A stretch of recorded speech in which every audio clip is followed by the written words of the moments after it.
Welcome to Nick on Knicks, where your boy N.I.C rants about the latest Knicks game.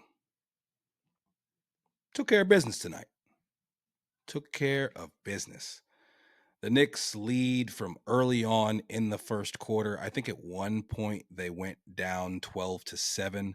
They immediately, after a timeout, went up 13-12 and never looked back. Fantastic win, strong win from the top, from the very beginning. The Knicks went out against the Washington Wizards and they took care of business at home. The last game of a 3-1 homestand. They win 134-106 against the Wizards. The Wizards are a dumpster fire. Wow, they look bad. They look so bad.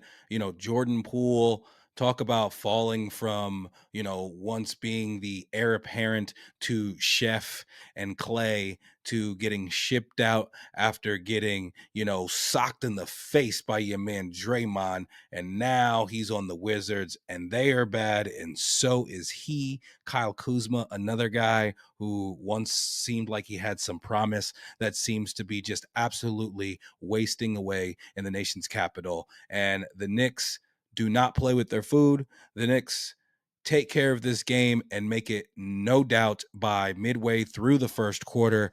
They had a well-rounded offensive attack. Jalen Brunson started off distributing. He is really getting comfortable with being the leader of this team, the distributor, the man that gets everybody involved and making sure that guys get the balls, get the pause, that guys get the ball in spots that they can really do damage. And it's not just the assist. It's the times where he takes a screen and he draws that second defender a little bit further. So when he gets it to Cat is either dealing with a guy running at him or he's pulling up and shooting a wide open shot. Karl-Anthony Towns had about the easiest 24 that you'll ever see. 8 of 14, 3 of 4 from behind the arc. It's just amazing his ability to have infinite range, makes it look so easy. It's just a flick of the wrist. And then when guys don't get out on him, they pay. And when they do, he's able to take those dribbles with those long strides, get into the paint and finish. And the passing has been fantastic. He had 3 assists tonight.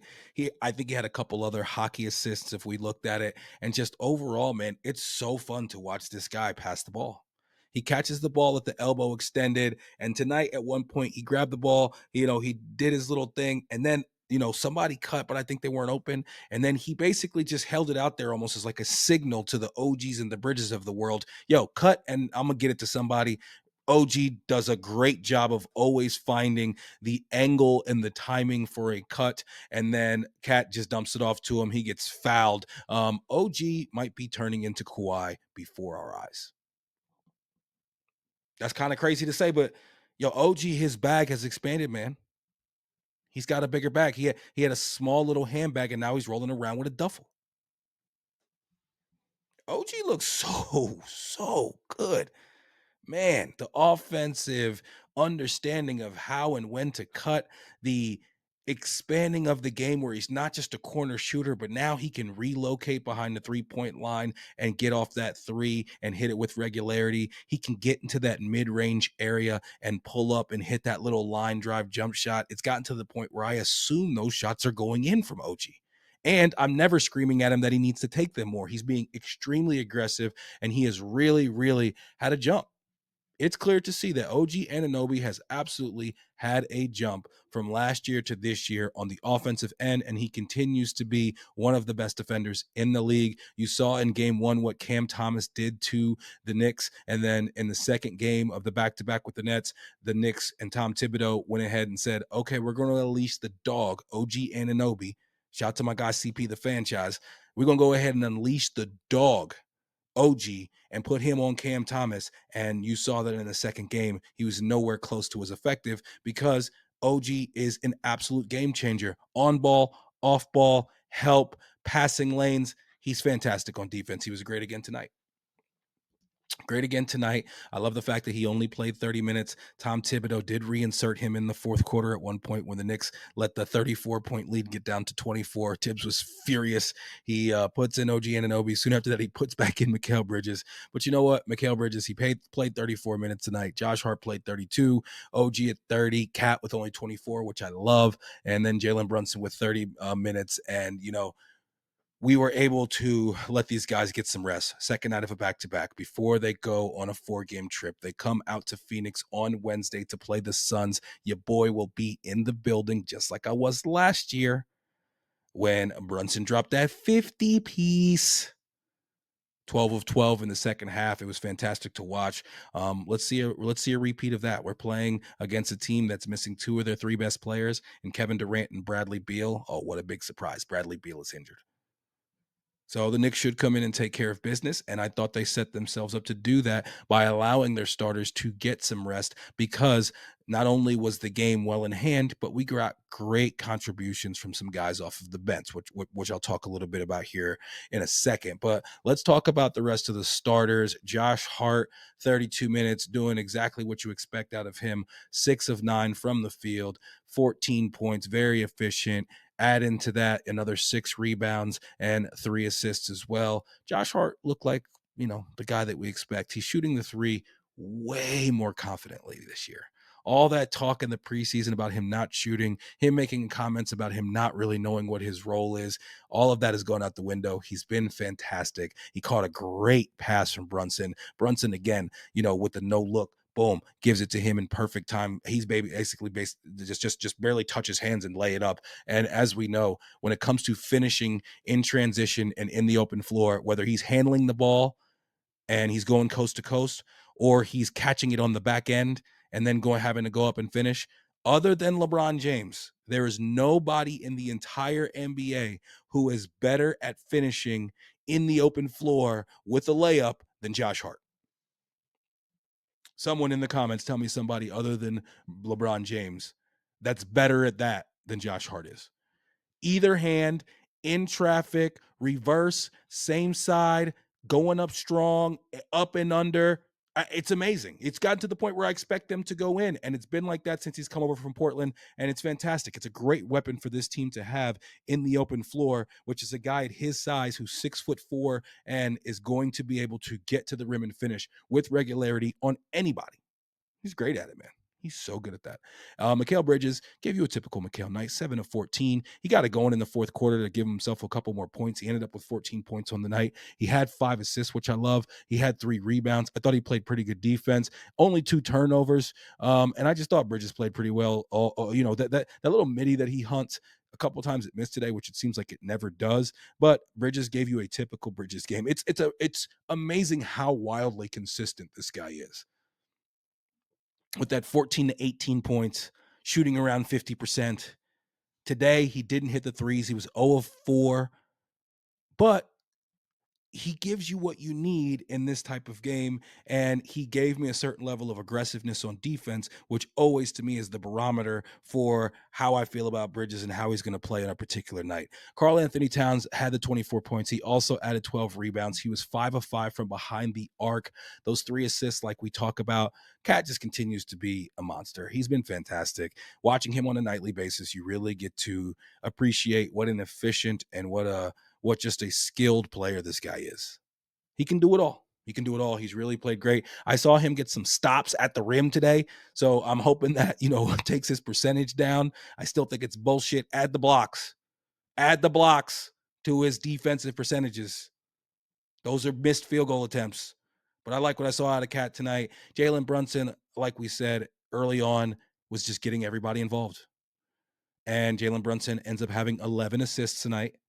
That's back-to-back games with double-digit assists. But unlike last game where he shot 3 of 14 and only had 12 points, tonight in his 30 minutes and 18 seconds, he had 26 points on 9 of 15 shooting, 5 of 9 from behind the arc.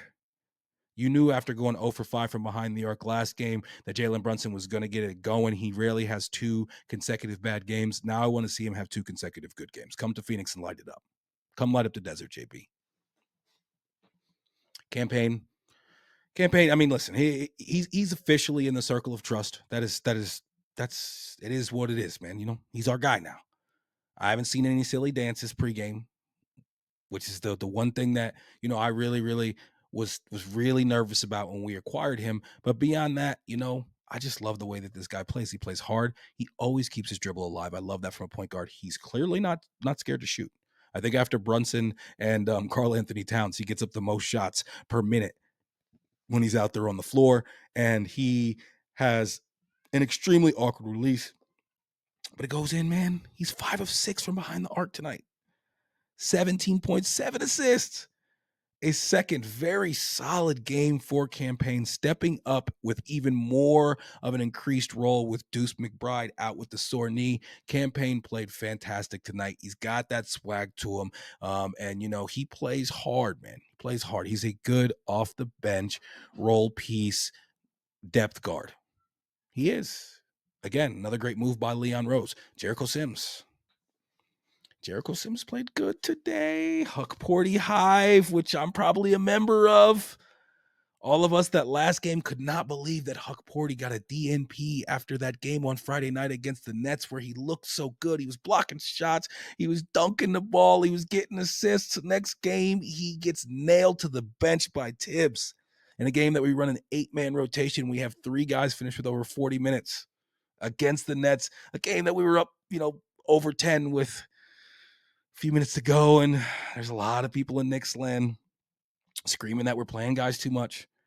I had an argument with my dad about that on the phone today. I'm typically one of those people who will always give Tibbs the benefit of the doubt. But even I have been like, yo, man, this is a little excessive this early in the season to have guys playing this much.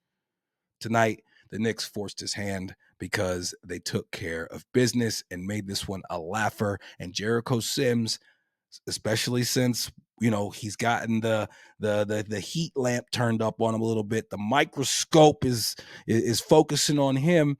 And what has Sims done? He's gone out back-to-back nights and had very, very effective games. Jericho Sims tonight had an all-time finish where he does like some Dwight Howard or like Blake Griffin type shit where he throws the ball through the basket because he jumps up to try to dunk it from an ungodly distance away from the basket, and he gets fouled on the way and he's up above the rim, so he just throws it through for an and one, and he made his free throw. Sims, fantastic move right there. Really, really taking care of business. And also Sims showed you that he can move his feet. He set an absolutely bone-crushing screen today. Just absolutely took your boy Carrington out.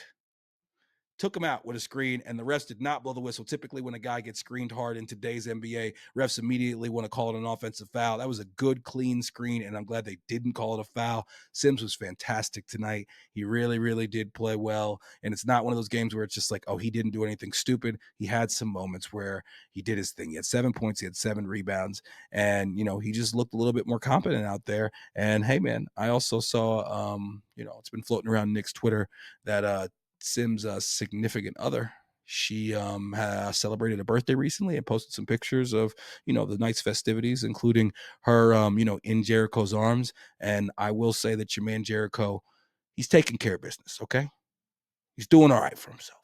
So let's have a little faith in Jericho. Let's see what he's going to do. Huck Porty did get into the game while he was in the game. He handled himself well. I saw him get a rebound, and I saw him go up strong and finish with the left hand. And he did have a team worst -15. Hard to have a -15. When you win by 30 or I guess 28. But yeah, no, he was just in that fourth quarter where they did make the comeback. So I'm sure that's where the plus minus looks that way. But overall, Huck Porty, he only played 6 minutes. Toppin played 2 minutes. Matt Ryan played 2 minutes. The guy I'm really excited about as far as what he did off the bench is my guy, Pacome Dadier. I'm a Dadier fan. I've been a Dadier fan ever since we drafted him, and I did a deep YouTube deep dive on him and convinced myself that he was about to be, the next Manu Ginobili. But when you watch this guy play, man, especially when he's hitting a shot, he's gonna continue to get more confident with the shot. Remember during summer league, he was tossing up air balls, and then we saw in the preseason, and we've seen since the season has matured a little bit early, and we've been able to see some different opportunities for him when he gets in. He can hit a shot. He can hit a shot, and he also, the thing that I'm liking is the way that he moves his feet and the way he plays defense. That's huge, man. If that's the way that he's going to play defense, that's obviously the quickest way to earn a spot in Tom Thibodeau's rotation. He's shooting 37% from three. I think, especially from a young guy, that's great. I think that's just going to continue to. No. I'm sorry. Excuse me. He's shooting 45% from three. He's shooting 37% from the field. So he's shooting 45% from three. Obviously, he does not have, a ton of attempts, but when he gets them, he's making them almost half the time. He moves his feet on defense. I really, really think that Dadier is ready to, be a rotation player in this league. Fringe rotation player. He's not ready to get 20 plus minutes a game, but he's ready to get between like 12 to 14 minutes a game right now. Kolek got on the floor. He got some extended minutes with Deuce being out. He had 17 minutes. He was 2 of 6 from the field, 1 of 2 from behind the arc. How many assists did Kolek have? And he had 3 assists. Dadier had 2 assists as well, 3 rebounds. But man, Kolek, he's defensively, he's a bit of a liability. Offensively, we haven't really seen the playmaking, I think, during the regular season. We saw it in preseason. We definitely saw it in the summer league. And, he led the nation in assists last year at Marquette. So we definitely think that we're going to be able to see more of that from him. I think that's going to come with more consistent minutes. And I don't really know where those come from once Deuce comes back, because Cam Payne's going to get minutes. He's better than Kolek is right now. It is what it is. I know a lot of people love Kolek and they want to see him play, but Cam Payne's better than him. Deuce is clearly better than him. And so I don't know where a ton of those minutes are coming from, but he's going to have to continue to earn trust, and that's going to come with him playing defense. And right now, you see that he's not, his athleticism is not going to jump off of the screen. So what he needs to do is he needs to be in the right spot. He needs to anticipate and be early on rotations, and he needs to be willing to sacrifice his body and take some charges, a la Jalen Brunson. Haven't quite seen it from him yet. He's a smart kid. I think he'll get it figured out. That Tibbs is working with him. Brunson is pretty fond of him as well, has had some glowing words to say about him. That's one of the things I see out of Dadier. Dadier, between last night and tonight's game, there's been multiple times where I've seen him, just make good rotations. Good rotations. I think one time last night he got a foul after he made a good rotation, but he was able to foul the guy before he went up into his shooting motion because he was there early. And, I've seen him make the rotation and be able to get a rebound because of the positioning that he's getting. So, I'm loving what I'm seeing out of Dadier. I want Dadier to continue to develop and to continue to get minutes. And, maybe we can keep the OGs and the Josh Harts and also the Mikal Bridges of the world away from that 40 number. Sprinkle in some Dadier. Sprinkle a little Dadier on your baguette. Brunson's vision is reaching new heights, man. I love what I see from him. I love just the entire ball movement from this entire team. It's been gorgeous to watch. Playing a true 5-out system, Cat's ability to pass, and the way that the ball moves, it does not stick. We don't have a lot of guys who want to stick and go and get in their bag, and Brunson is even doing that less and less as the season matures, and we will need time. There will be times where we need Brunson to do exactly that, take over, get his own shot, but I love the way that we're moving it early on in the season. I think especially towards the end of games, Brunson was letting the ball stick and dribbling it a little bit too much, taking the air out of it, and I think that we've gotten away from that. He's made that adjustment. He talked about needing to make it. Everybody else in Knicks world saw it and felt like he needed to make it. He's made it. I like what I'm seeing out of Brunson when it comes to his, wanting to start off the game, getting other people involved, and then, when it counts, him having that run in the third quarter where he makes 3 straight threes, and the third one he gets fouled in the corner and made all 5 of his free throws tonight as well. Brunson was fantastic. He got really hot for the first time this season. That was the first time this season where I was like, okay, Brunson's cooking. Brunson burner. That was the first time that I saw that this season. I also really, really loved the fact that in the start of the second half, we came out and we took care of business. Cat hit a 3. Brunson hit a jumper. I think that happened in the inverse way. Brunson hit the jumper, then Cat hit the 3. In between that, we had some good defensive possessions, ran a guy off of a 3. not sure if we created a turnover, but had some good defensive possessions. And I'm always looking at a team that just goes up big. Beginning of that third quarter, take their heart, make them understand there ain't no coming back. Okay. And go ahead and give yourself the opportunity to be able to sit some guys, to be able to rest some guys, and to be able to get some value minutes for some bench players who, let's face it, in a Tom Thibodeau system, there's not a ton of minutes to be going around. He's running 8. He might run 7. He might run 6. And if it's close, the big guys are getting 40 plus. Josh Hart might play 49 minutes in a game somehow. They might have him play a minute during halftime. Yeah, man. Knicks took care of business tonight, man. It's a game that you go back and you look at it and you say, hey, this is exactly what we need to do. The Knicks don't get a lot of games where you get to sit there and kind of watch it somewhat leisurely. I'm a busy guy.